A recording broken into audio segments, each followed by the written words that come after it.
Hello friends, આજે હું તમારી સાથે શેર કરીશ ફરાળી ગુલાબજાંબુની રેસીપી। હલવાઈને ટક્કર આપે તેવા ચોખ્ખા ઘીના ફરાળી ગુલાબજાંબુ બનાવીશું। ઘરે ગુલાબજાંબુ ઘણીવાર કડક બની જતા હોય છે, પણ આજે હું તમારી સાથે એવી ટ્રીક શેર કરીશ કે ગુલાબજાંબુ સોફ્ટની સાથે મોઢામાં મૂકતા ઓગળી જાય।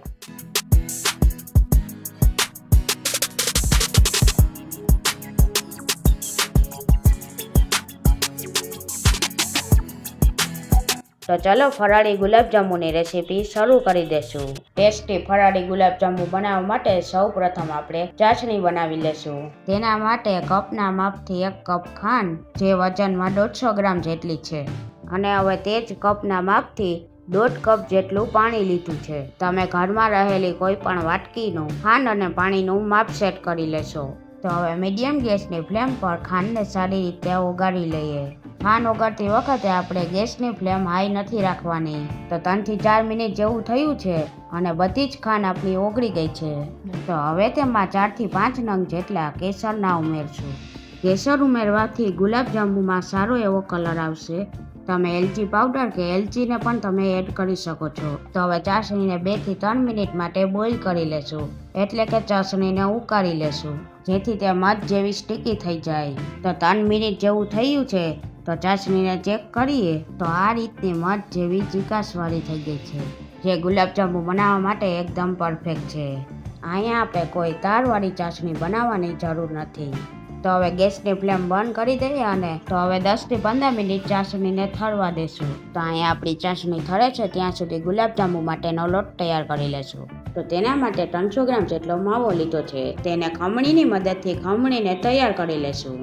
તો અહીંયા આપણો માવો ખમણાઈ ગયો છે, તો તેમાં 1 કપ તકતીર લીધું છે, એટલે વજનમાં જોઈએ તે 50 ગ્રામ જેટલું છે, તેને માવામાં એડ કરી દેશું। તો હવે તેમાં 1 પીંચ જેટલો એટલે કે 1/8 ટીસ્પૂન બેકિંગ સોડા એડ કરશું। તો હવે હાથની મદદથી બધી જ વસ્તુને સારી રીતના મિક્સ કરી લેશું। તો અહીંયા બધી જ વસ્તુ સારી રીતના મિક્સ થઈ ગઈ છે, તો તેને ચાળણીની મદદથી ચાળી લેશું। તો ગુલાબજાંબુના લોટને ચાળવાથી એકદમ સરસ સોફ્ટ લોટ તૈયાર થઈ જાય છે। તો અહીંયા આપણે લોટ ચડાઈ ગયો છે। તો હવે ગુલાબજાંબુના લોટને બાંધવા માટે 1 કપ જેટલું દૂધ લીધું છે। તો હવે થોડું દૂધ એડ કરતા જઈને લોટને આપણે બાંધી લેશું। વધુ પૂરતું દૂધ એડ કરશું તો લોટમાં ગાંઠા વળી જશે, જેથી આપણે લોટમાં થોડું દૂધ એડ કરતા જઈને જ લોટ બાંધવાનો છે। આ લોટ બંધાઈને આપણે તૈયાર થઈ ગયો છે। અહીંયા આપણો લોટ હજી કઠણ લાગે છે, તો થોડું દૂધ એડ કરીને લોટને મસળી લેશું। અને જો તમારો લોટ ઢીલો લાગતો હોય તો થોડો ટપકીનો લોટ એડ કરીને લોટને સારી રીતે બાંધી લેવો। અહીંયા આપણે લોટ તૈયાર કરવામાં 4 થી 5 મોટી ચમચી દૂધની જરૂર પડી। અહીંયા આપણે ગુલાબજાંબુ માટેનો લોટ તૈયાર થઈ ગયો છે। તો હવે આપણે લોટને ટીપવાનો છે, તે માટે મિશ્રણને થોડું હાથમાં લઈ લોટને પાટલા ઉપર રાખી હાથની મદદથી લોટને આ રીતે કરતા જઈને લોટને ટીપવાનો છે, એટલે કે લોટને સારી રીતે મસળવાનો। તો આ જ રીતના આપણો લોટ ટીપાઈને રેડી થઈ ગયો છે, અને બધા જ લોટને આ રીતના ટીપીને તૈયાર કરી લેશું, એટલે કે લોટને મસળીને તૈયાર કરી લેશું। હવે ગુલાબજાંબુના મિશ્રણને થોડું હાથમાં લઈ 2 હાથની હથેળી વચ્ચે થોડું પ્રેસ કરતા જઈને બોલ શેપ આપી દેશું। તો અહીંયા નાની સાઈઝનો અને કોઈ પણ જાતના ક્રેક્સ વગર બોલ તૈયાર થઈ ગયો છે। અહીંયા આપણે બોલને થોડી નાની સાઈઝના જ કરવાના છે, કારણ કે તે તળતી વખતે ફૂલી જશે અને ચાસણીમાં જશે તો તે ડબલ સાઈઝના થઈ જશે। તો આ જ રીતના બધા જ બોલને તૈયાર કરી લેશું। તો લગભગ 4 થી 5 મિનિટમાં જ ગુલાબજાંબુના બધા જ બોલ તૈયાર થઈ ગયા છે। અહીંયા મેં ગુલાબજાંબુના લોટને શેપ આપીને તૈયાર કરી લીધા છે। શેપ આપતી વખતે ગુલાબજાંબુના ડોને એટલે કે લોટને હાથની મદદથી સારી રીતે મસળીને રાઉન્ડ શેપ આપવાનો છે, જેથી તેની ઉપરની બાજુએ કોઈ પણ જાતનો ક્રેક્સ ના આવે। ગુલાબજાંબુને રાઉન્ડ શેપ આપતી વખતે જરા પણ ક્રેક્સ આવે તો હાથને થોડો ઘી વાળો કરી લેજો અને સારી રીતના શેપ આપી દેજો। તો હવે ગુલાબજાંબુને તળવા માટે મેં અહીંયા ઘી લીધેલું છે। તો હવે ઘીને ગરમ થવા દેશું। અહીંયા આપણે ઘી ગરમ થઈ ગયું છે, તો રાઉન્ડ શેપ આપેલા ગુલાબજાંબુને ઘીમાં એડ કરી દઈએ। ગુલાબજાંબુને તળતી વખતે ગેસની ફ્લેમ મીડિયમથી લો રાખવાની. ઘી અને જાંબુને થોડું થોડું કરીને આ રીતના હલાવતા જવાનું, જેથી બધી જ બાજુ જાંબુ તરાઈ જાય અને સરખો કલર આવે. જો આપણે ગેસની ફ્લેમ હાઈ રાખશું તો બહારથી કૂક થઈ જશે અને અંદરથી કાચા રહેશે. તો જાંબુને તળતા લગભગ 2 થી 3 મિનિટ જેવું થયું છે અને તે બધી જ બાજુથી સરસ રીતના તરાઈ ગયા છે. તો હવે તૈયાર થયેલા જાંબુને આપણે બહાર કાઢી લેશું. તો આ જ રીતના બધા જ જાંબુને તૈયાર કરી લેશું અને તૈયાર થયેલા જાંબુને આપણે ઠરવા દેશું. અને જો ગરમ જાંબુને તમે ચાસણીમાં એડ કરશો તો તે અંદરથી કાચા રહેશે અને ડબલ સાઇઝના નહીં થાય.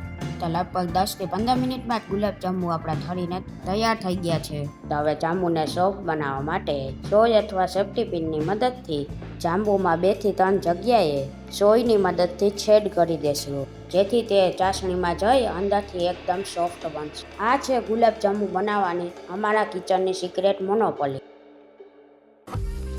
તો હવે તૈયાર થયેલા જાંબુને ચાસણીમાં એડ કરી દઈએ. તો હવે જાંબુને ચમચાની મદદથી હળવા હાથે આ રીતના હલાવતા જશું અને એડ કરતા જશું.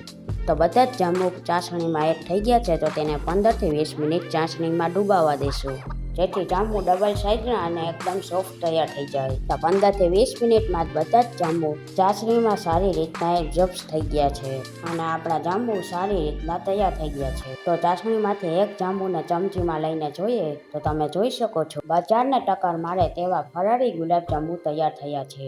તો હવે તૈયાર થયેલા ફરાળી ગુલાબજાંબુને આપણે સર્વ કરી લેશું.